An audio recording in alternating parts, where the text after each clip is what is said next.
ជំរាបសួរបងប្អូននេះគឺជាហាងចេញមាសនៅថ្ងៃទី8ខែឧសភាឆ្នាំ2023ដើមសប្តាហ៍នៃខែទី1ប៉ុន្តែវាស្ថិតនៅក្នុង sideways ដូចខ្ញុំជំរាបអញ្ចឹងវារងចាំព័ត៌មានដូចគ្នាតម្លៃនៅក្នុងពេលនេះគឺ$245នៅក្នុងមួយជីដែលតម្លៃទិញលក់បងប្អូនអាចមើលនៅក្នុងរូបភាពបានជាតម្លៃហាងឆេងអញ្ចឹងតម្លៃទិញអាចនៅក្នុងល្បាក់2000សម្រាប់លក់បងប្អូនអាចមើលនៅក្នុងរង្វង់2020និង2030លេខទៅស្អីខុសហើយបញ្ជាក់បងប្អូនបន្តិចបងប្អូនតទៅជាមួយនឹង support របស់ដុល្លារបន្ទាប់ពីរបាយការណ៍ non-farm payroll យើងអត់ឃើញមានភាព support ខ្លាំងទេហើយក៏បច្ចុប្បន្ននេះក៏តម្លៃមាសហ្នឹងក៏មិនទាន់មានការទិញដូរឲ្យកញ្ជ្រោចំណែកភាពស្ងប់ស្ងាត់នៃទីផ្សារមានទាំងដុល្លារនិងមានទាំងមាសដែលទំនោររបស់មាសគឺកំពុងតែរងចាំព័ត៌មានបច្ចុប្បន្នផលអវិជ្ជមាននៃព័ត៌មានសេដ្ឋកិច្ចរបស់ដុល្លារនោះវាមានច្រើនតែបើសិនជាមាសគឺមិនមានទេចំពោះផលអវិជ្ជមានហើយមុនបិទទីផ្សារយើងឃើញថាដំណើរការល្អយ៉ាងច្រើនតទៅជាមួយរបាយការណ៍ Job Data នៅ Non-Farm Payroll គឺបាំងកំពុងតែជួយឲ្យតម្លៃមាសហ្នឹងវាស្ថិតទៅក្រោមថ្ងៃនេះមិនទាន់មានអ្វីនឹងផ្លាស់ប្ដូរទេតែការផ្លាស់ប្ដូរវានឹងអាចកើតឡើងក្នុងកំឡុងអាទិត្យនេះព្រោះនេះវាមានព័ត៌មានតិចតួចដែលជាកំអាលទេដែលយើងឃើញថាមាសនឹងអាចឡើងឆេទីមួយគឺតទៅជាមួយនឹង Peg West ធនាគារ Peg West ត្រូវបាន fit គាត់ដាក់ចូលទៅក្នុង negative ហើយក្នុងការ certificate នឹងពិនិត្យមើលទៅលើទុននៃការធ្លាក់របស់ខ្លួនប៉ុន្តែយើងឃើញថា Peg West ការពីថ្ងៃសុក្រគឺដើមទុនក៏ឡើងទី2តទៅជាមួយនឹងការព្យាករណ៍របស់លោក Warren Buffett យើងអាចស្ដាប់ទាំងអស់គ្នា Yeah, a prediction of an earnings decline gets a lot of attention because Berkshire Hathaway's conglomerate with railroad, retail, insurance, energy, utilities is seen as a proxy for the U.S. government economy in general. And the outlook from Buffett is simple yet gloomy for his own businesses. He's pretty much saying the good times may be over. He told the crowds gathered in Omaha that, quote, the incredible period for the U.S. economy is coming to an end, that the majority of Berkshire units will likely report lower earnings this year than last. And this comes on the heels of reporting an almost 13% gain in operating earnings in the first quarter and topping off the cash pile, ending the quarter with more than $130 billion. So it's coming off a very strong quarter. Still, Buffett said he expects earnings at its insurance underwriting operations to continue to do well. They're not as tightly tied to business activity. The auto insurer Geico, for instance, already reported higher earnings, swinging to profitability after 6 quarters of losses. Other parts of the conglomerate took hits, though, such as energy, falling more than 46%, and the railroad unit coming in weaker than expected. Notably, Berkshire bought back $4.4 billion of stock. That's an increase from this time last year. And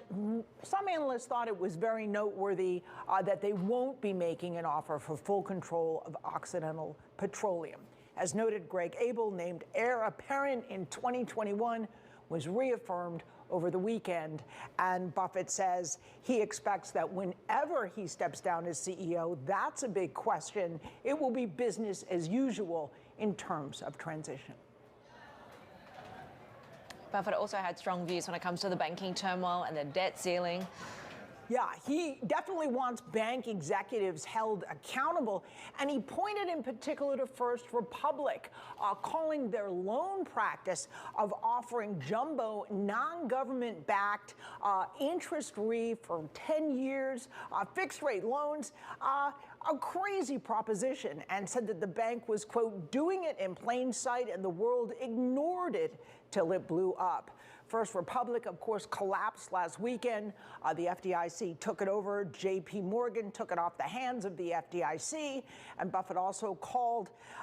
what he says messed up incentives in banking regulation part of the problem, as well as poor messaging by regulators, politicians, and press, he said to the public about what he's referring to as the banking turmoil. As for the debt ceiling, he had words to say about that as well, although he says he can't imagine a scenario where U.S. lawmakers will allow the U.S. to default on debt, which of course would be disastrous for the U.S. economy. មែនទែនទៅបងប្អូនបន្ទាប់ពីការដំណើរអត្រាការប្រាក់របស់ Fed ហើយវាបង្ហាញពីការកាត់មកវិញនៅអត្រាការប្រាក់នៅក្នុងខែ6យើងឃើញថា មាសនឹងអាចចុះប៉ុន្តែនៅក្នុងករណីនេះអ្វីដែលគេសម្លឹងមើលផ្ទាល់ខ្លាំងតែម្ដងគឺការគោលនយោបាយរបស់គណៈបកសាធារណរដ្ឋទៅលើការដំឡើងរបាំអំណររបស់សហរដ្ឋអាមេរិកប្រសិនតែជារបាំអំណររបស់សហរដ្ឋអាមេរិកមានការលើកឡើងនៅក្នុងអាទិត្យនេះដូចជាព័ត៌មានដែលលើកចេញមកហើយមានផលវិជ្ជមានយើងនឹងអាចឃើញថាមាសនៅក្នុងមួយរយៈពេលខ្លីខ្ញុំសូមនិយាយថាខ្លីមិនដឹងជាខែឬក៏អាទិត្យទេនឹងមានការធ្លាក់ចុះហើយគឺជាពេលវេលាសម្រាប់អ្នកវិនិយោគមួយចំនួនក៏ទិញយកហើយអ្នកវិនិយោគមួយចំនួនទៀតក៏នឹងមមាញឹកក្នុងការប្រមូលផលលើលុយដុល្លារទៅវិញនេះជាហេតុផលដែលធ្វើឲ្យមាសធ្លាក់ចុះនៅក្នុងអាទិត្យនេះតែប៉ុន្តែមែនតើនៅក្នុងអាទិត្យនេះមាសនឹងមានហេតុផលឡើងច្រើនជាងចុះដោយសារតែ support នៃប្រាក់ដុល្លារនឹងវាខ្សោយមែនតើទោះជារបាយការណ៍ផ្សេងនឹងវាល្អប៉ុន្តែវាខ្សោយទី1ហើយទី2ព័ត៌មានតទៅជាមួយនឹងហេរ៉ាញ់វត្ថុវារៀបតែនឹងផ្ទុះហើយពីព្រោះកែមនៃធនាគារនិងស្ថាប័នមួយចំនួនវាស្ថិតនៅលើការធ្លាក់ចុះតែម្ដងប្រសិនបើមានការប្រកាសចេញនៅធនាគារណាមួយដួលរលំបន្តទៀតនោះនឹងមានបញ្ហាម្សិលមិញមានការ lay off បុគ្គលិកច្រើនមែនទែនចំនួននឹងច្រើនប៉ុន្តែដោយសារតែ data ទិន្នន័យ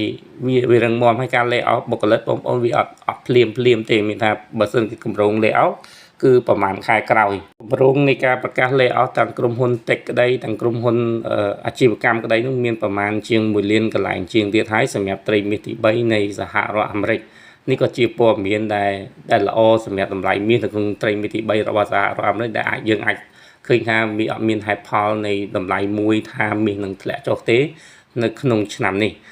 បាទបងប្អូនព្រឹកនេះនិយាយចំទៅវាមិនសូវមានព័ត៌មានទេហើយប្រសិនបើមានព័ត៌មានចេញមកខ្ញុំនឹងដាក់ជូនបងប្អូននៅក្នុងម៉ោងទី2សូមអរគុណសូមជម្រាបលា